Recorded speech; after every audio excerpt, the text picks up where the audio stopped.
আসসালামু আলাইকুম। সত্যের কণ্ঠ 24 ফেসবুক পেজে সবাইকে স্বাগত জানাচ্ছি। আমি সাজেদুল করিম। আজ বৃহস্পতিবার 16 অক্টোবর। শুরু করছি রংপুর থেকে প্রকাশিত আজকের কিছু সংখ্যক দৈনিক পত্রিকার সংবাদ শিরোনাম। প্রথমে হাতে রয়েছে দৈনিক যুগের আলো। যুগের আলো সংবাদ শিরোনামে রয়েছে নির্বাচন ফেব্রুয়ারিতে হবে, এর সঙ্গে কোনো কম্প্রোমাইজ করা হবে না প্রধান উপদেষ্টা। জুলাই সনদ স্বাক্ষরকাল, কিছু বিষয়ে ভিন্নমত রাজনৈতিক দলগুলোর। দৈনিক যুগের আলো।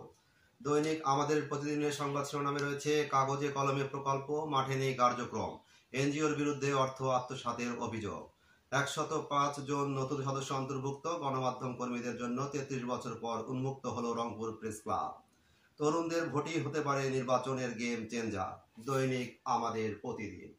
দৈনিক প্রতিদিনের বার্তার সংবাদ শিরোনামে রয়েছে জাতীয় ঐকমত্য কমিশনের অতি জরুরি বৈঠক, কথা নয়, ফেব্রুয়ারিতে সংসদ নির্বাচন হবেই, প্রধান উপদেষ্টা। আবহাওয়া অনুকূলে থাকায় দিনাজপুরে আগাম আলু চাষ শুরু, ব্যস্ত কৃষক, বীজের দাম সর্বনিম্ন। দৈনিক প্রতিদিনের বার্তা। দৈনিক মায়াবাজারের সংবাদ শিরোনামে রয়েছে 10,000 মানুষের একমাত্র ভরসা কাঠের সেতু এখন অকেজো। দিনাজপুরে আলু বীজের দাম সর্বনিম্ন হলেও সারের দাম বেশি, আগাম চাষ শুরু। দৈনিক মায়াবাজার।